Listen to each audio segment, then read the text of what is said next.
So on farm, what are some of these simple things that everybody can do, whether you live in Minnesota, whether you live in Texas, whether you're on a swine farm, a poultry farm, a dairy farm? What are some of these simple things anyone can do? The simplest thing is to keep your hands clean. And that may mean wearing gloves and changing gloves and putting new gloves on all the time. I was a big glove user when I worked in a laboratory for 15 years. I used gloves all the time. On farm, people are doing fine things. They're handling birds, they want to touch things, they want to have the sense of where the needle is or things like that, and so they tend not to wear gloves on the farm. However, the research done at the University of Minnesota with one of our colleagues, Dr. Montserrat Tonomorelos, has shown that washing those hands is very important with decreasing disease transmission, especially with influenza virus, which is a virus that's shared between turkeys and pigs and humans and back and forth again. And so just that washing the hands, and she's even found that hand sanitizer is good.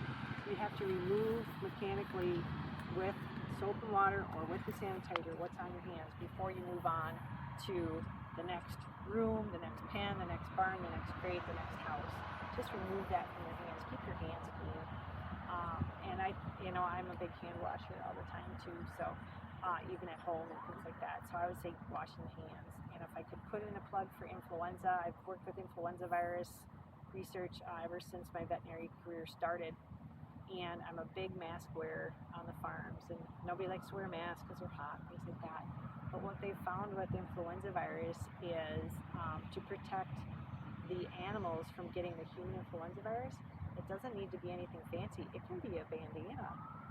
And it can be a cloth mask and things like that. And I would say wear a mask, and I would say wear a properly fitted N95 mask would be the A+.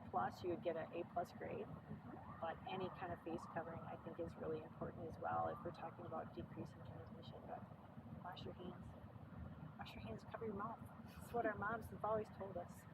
So simple steps can make a big difference. Yes, I agree.